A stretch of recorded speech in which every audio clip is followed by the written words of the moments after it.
Hey guys, in this video we're going to be reviewing the TEMU roller skate shoes.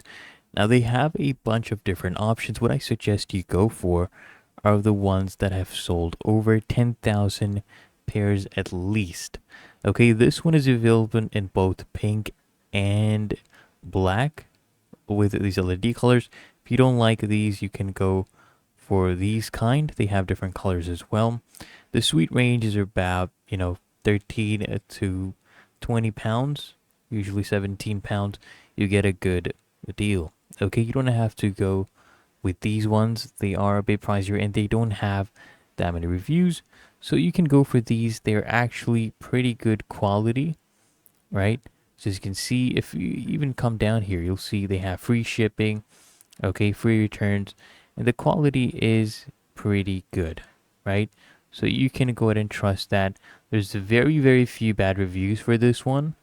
So if you can go ahead and suggest going for it, okay? As you can see, all these are actual reviews from actual people. Really that easy. So let me know if you'll be going for it. So make sure you smash the like button and subscribe to frequently asked questions, and I'll see you in the next one.